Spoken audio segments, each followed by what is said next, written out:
Hi ನಮಸ್ತೆ ಎಲ್ಲರಿಗೂ ಮಧುರಾ ಚಾನಲ್ಗೆ ಸ್ವಾಗತ. ನಾಳೆ ನವರಾತ್ರಿಯ 4ನೇ ದಿನ ನಾವು ಕೂಷ್ಮಾಂಡ ದೇವಿಯನ್ನು ಪೂಜಿಸ್ತೇವೆ, ಹಾಗೆ ಆರಾಧಿಸ್ತೇವೆ. ಈ ಸಂದರ್ಭದಲ್ಲಿ ನೈವೇದ್ಯ ರೆಸಿಪಿಯಾಗಿ ನಾನು ಕಡಲೆಬೇಳೆ ಪಾಯಸವನ್ನು ನಿಮ್ಮ ಜೊತೆ ಶೇರ್ ಮಾಡ್ಕೊಳ್ತಾ ಇದ್ದೇನೆ. ಬನ್ನಿ ನೋಡೋಣ ಹೇಗೆ ಮಾಡೋದಂತ. ಈ ಕಡಲೆಬೇಳೆ ಪಾಯಸವನ್ನು ಮಾಡಲಿಕ್ಕೋಸ್ಕರ ನಾನಿಲ್ಲಿ 1 ಕಪ್ ಆಗುವಷ್ಟು ಕಡಲೆಬೇಳೆಯನ್ನು ಒಂದು ಬೌಲ್ಗೆ ಸೇರಿಸ್ಕೊಳ್ತಾ ಇದ್ದೇನೆ. ನಂತರ ಇದಕ್ಕೊಂದು 5 ಸ್ಪೂನ್ ಆಗುವಷ್ಟು ಅಕ್ಕಿಯನ್ನು ಸೇರಿಸ್ಕೊಳ್ತೀನಿ. ರೇಷನ್ ಅಕ್ಕಿ ಇರ್ಬೋದು, ಸೋನಾ ಮಸೂರಿ ಅಕ್ಕಿ, ಯಾವುದೇ ಅಕ್ಕಿಯನ್ನು ಕೂಡ ಸೇರಿಸ್ಕೊಳ್ಬೋದು. ನಂತರ ಇದನ್ನು ಒಂದು 3ರಿಂದ 4 ಸಲ ಚೆನ್ನಾಗಿ ತೊಳ್ಕೊಂಡ್ಬಿಟ್ಟು ಇಟ್ಕೊಂಡಿದ್ದೇನೆ. ಇವಾಗ ಸ್ಟವ್ ಮೇಲೆ ಒಂದು ಕುಕ್ಕರನ್ನು ಇಟ್ಕೊಂಡು 1 ಸ್ಪೂನ್ ಆಗುವಷ್ಟು ತುಪ್ಪವನ್ನು ಸೇರಿಸ್ಕೊಳ್ತಾ ಇದ್ದೇನೆ. ತುಪ್ಪ ಕರಗಿದ ನಂತರ ನಾನಿದಕ್ಕೆ ತೊಳೆದು ಇಟ್ಕೊಂಡಿರುವಂತಹ ಕಡಲೆಬೇಳೆ ಮತ್ತು ಅಕ್ಕಿಯನ್ನು ಸೇರಿಸ್ಕೊಂಡು 1 ನಿಮಿಷದ ಕಾಲ ಇದನ್ನು ತುಪ್ಪದಲ್ಲಿ ಹುರ್ಕೊಳ್ತೀನಿ. ಈ ರೀತಿಯಾಗಿ ಕಡಲೆಬೇಳೆ ಮತ್ತು ಅಕ್ಕಿಯನ್ನು ತುಪ್ಪದಲ್ಲಿ ಹುರಿದು ಪಾಯಸ ಮಾಡೋದ್ರಿಂದ ಪಾಯಸದ ಟೇಸ್ಟು ತುಂಬಾ ಚೆನ್ನಾಗಾಗುತ್ತೆ.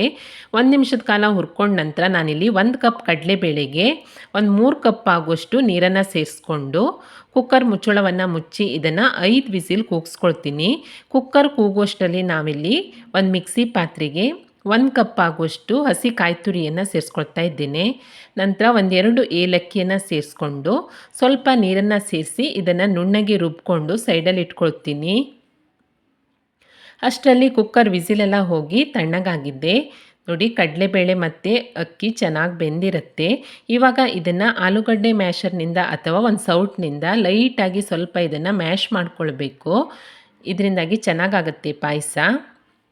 ಈ ರೀತಿಯಾಗಿ ಮ್ಯಾಶ್ ಮಾಡ್ಕೊಂಡ ನಂತರ ಇದನ್ನು ಸೈಡಲ್ಲಿ ಇಟ್ಕೊಳ್ತೀನಿ. ಹಾಗೆ ನಾನಿಲ್ಲಿ 1 ಕಪ್ ಕಡಲೆಬೇಳೆಗೆ 1/4 ಕಪ್ ಆಗುವಷ್ಟು ಬೆಲ್ಲವನ್ನು ಕರಗಿಸಿ ಇಟ್ಕೊಂಡಿದ್ದೀನಿ. ನೀವು ಸ್ವೀಟ್ ನೋಡಿಬಿಟ್ಟು ಸೇರಿಸ್ಕೊಳ್ಳಿ. ಈಗ ಪಾಯಸ ಮಾಡಲಿಕ್ಕೋಸ್ಕರ ಸ್ಟವ್ ಮೇಲೆ ಒಂದು ಪಾತ್ರೆನ ಇಟ್ಕೊಂಡು ಇದಕ್ಕೆ ಬೇಯಿಸಿ ಇಟ್ಕೊಂಡಿರುವಂತಹ ಅಕ್ಕಿ ಮತ್ತು ಕಡಲೆಬೇಳೆಯನ್ನು ಸೇರಿಸ್ಕೊಳ್ತಾ ಇದ್ದೇನೆ. ಹಾಗೆ ರುಬ್ಬಿ ಇಟ್ಕೊಂಡಿರುವಂತಹ ಕಾಯಿ ತುರಿ ಹಾಗೆ ಏಲಕ್ಕಿ ಮಿಶ್ರಣವನ್ನು ಕೂಡ ಸೇರಿಸ್ಕೊಳ್ತೀನಿ. ನಂತರ ಅದೇ ಮಿಕ್ಸಿ ಪಾತ್ರೆಗೆ 1-2 ಕಪ್ ಆಗುವಷ್ಟು ನೀರನ್ನು ಸೇರಿಸ್ಕೊಂಡು ಈ ಪಾಯಸಕ್ಕೆ ಸೇರಿಸ್ಕೊಳ್ತಾ ಇದ್ದೇನೆ. ಇವಾಗ ಇದೆಲ್ಲವನ್ನು ಒಮ್ಮೆ ಚೆನ್ನಾಗಿ ಮಿಕ್ಸ್ ಮಾಡ್ಕೊಳ್ತೀನಿ. ನಿಮಗೆ ಪಾಯಸದ ಹದ ನೋಡಿಬಿಟ್ಟು ನೀರನ್ನು ಸೇರಿಸ್ಕೊಳ್ಳಿ. ಎಷ್ಟು ತೆಳ್ಳಗೆ ಬೇಕೋ ಅಷ್ಟು ನೀರನ್ನು ಸೇರಿಸ್ಕೊಂಡು ಈ ರೀತಿಯಾಗಿ ಮಿಕ್ಸ್ ಮಾಡ್ಕೊಂಡ ನಂತರ ಕರಗಿಸಿ ಇಟ್ಕೊಂಡಿರುವಂತಹ ಬೆಲ್ಲವನ್ನು ಸೋಸ್ಕೊಂಡ್ಬಿಟ್ಟು ಸೇರಿಸ್ಕೊಳ್ತಾ ಇದ್ದೇನೆ. ಬೆಲ್ಲದ ನೀರನ್ನು ಸೇರಿಸಿದ ನಂತರ ಇನ್ನೊಮ್ಮೆ ಮಿಕ್ಸ್ ಮಾಡ್ಕೊಳ್ತೀನಿ. ನಂತರ ಇದನ್ನು ಸಣ್ಣ ಊರಿನಲ್ಲಿಯೇ ಚೆನ್ನಾಗಿ ಒಂದು ಕುದಿ ಬರೋ ತನಕ ಈ ರೀತಿಯಾಗಿ ಕೈಯಾಡಿಸ್ತಾನೆ ಕುದಿಸ್ಕೊಳ್ಬೇಕು. ಕೆಲವೊಮ್ಮೆ ಅಕ್ಕಿ ಹಾಕಿರೋದ್ರಿಂದ ತಳ ಹಿಡಿಬಹುದು, ಅದಕ್ಕೋಸ್ಕರ ಸೌಟ್ನಿಂದ ಈ ರೀತಿಯಾಗಿ ಕೈಯಾಡಿಸ್ಕೊಳ್ತಾನೆ ಒಂದು ಕುದಿ ಬರೋ ತನಕ ಪಾಯಸವನ್ನು ಕುದಿಸ್ಕೊಳ್ಬೇಕು. ನೋಡಿ, ಈ ರೀತಿಯಾಗಿ ಕೈಯಾಡಿಸ್ಕೊಳ್ತಾ ಒಂದು ಕುದಿ ಬರೋ ತನಕ ಪಾಯಸವನ್ನು ನಿಧಾನ ಸಣ್ಣ ಊರಿನಲ್ಲಿಯೇ ಕುದಿಸ್ಕೊಳ್ಬೇಕು. ಇವಾಗ ಪಾಯಸ ನಿಧಾನವಾಗಿ ಕುದಿ ಬರ್ತಾ ಇದೆ.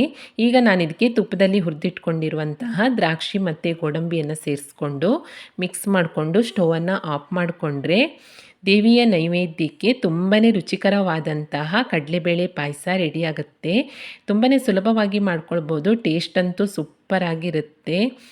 ಕೈ ಬೆರಳು ನೆಕ್ಕಿ ತಿನ್ನುವಷ್ಟು ರುಚಿಯಾಗಿರುತ್ತೆ ಈ ಪಾಯಸ. ನೋಡಿ ಎಷ್ಟು ಚೆನ್ನಾಗಾಗಿದೆ ಅಂತ. ಹಾಗಾಗಿ ತುಂಬಾ ಸಿಂಪಲ್ಲಾಗಿ ಕೂಡ ಮಾಡ್ಕೊಳ್ಬೋದು. ಖಂಡಿತ ಟ್ರೈ ಮಾಡಿ ನೋಡಿ. ಈ ಕಡಲೆಬೇಳೆ ಪಾಯಸ ರೆಸಿಪಿಯನ್ನು ನೈವೇದ್ಯಕ್ಕಾಗಿ ಮಾಡಿ ದೇವಿಗೆ ಅರ್ಪಿಸಿ ದೇವಿಯ ಕೃಪೆಗೆ ಪಾತ್ರರಾಗಿ.